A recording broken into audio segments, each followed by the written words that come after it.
তো গাইস দেখো আমরা বার্থডের দিন সন্ধ্যেবেলা কোথায় চলে এসেছি, ডিনার করতে চলে এসেছি কিন্তু আমরা কালিন্দির অবধি।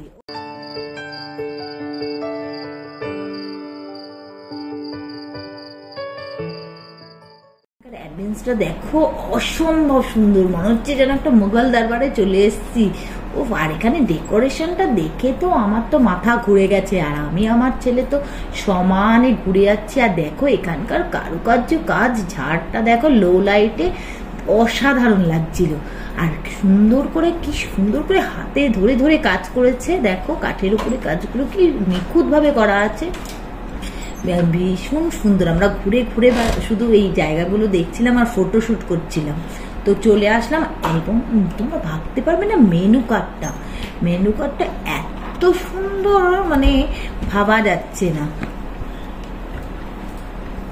তো তোমরা দেখে নাও, মেনু কার্ডে কিন্তু মোগল আইটেম প্রচুর ছিল, বিরিয়ানির প্রচুর ভ্যারাইটি রয়েছে।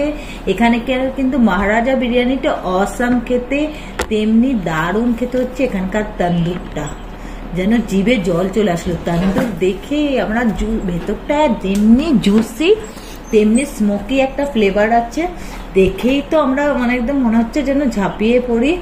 আমি তো আর মানে সহ্য করতে পারছিলাম না, এত ভালো ছিল। ওফ দেখো, তোমরা দেখলেই বুঝতে পারবে। ওফ কি বলবো, যেরকম ভেবেছিলাম সেরকমই, মানে তার থেকে বেশি বলতে পারো। একদম ভেতরটা জুসি টাইপের, অসম্ভব ভালো খেতে। আর দেখো দেখলেই তোমরা বুঝতে পারবে যে জিভে জল চলে আসবে। আর সে কিন্তু অনিয়নটা একটু ফ্রাই করে দিয়েছিল ওরা, আর একটা স্মোকি টাইপের কিন্তু ব্যাপারটা মানে ভালো ফিল করতে পারছিলাম। যেমন টেস্ট তেমনি তোমার স্মেলটাও দারুণ ছিল, যাকে বলে সুগন্ধটা কিন্তু হেভি ছিল।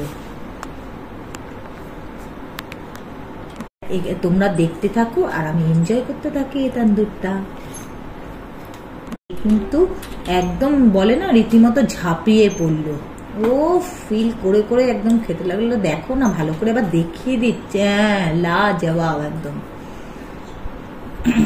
এখানে সবাই কিন্তু তন্দুরটাকে খেয়ে নিলাম, আর ভালোভাবে কিন্তু বার্থডেটা সেলিব্রেট করতে শুরু করে দিলাম।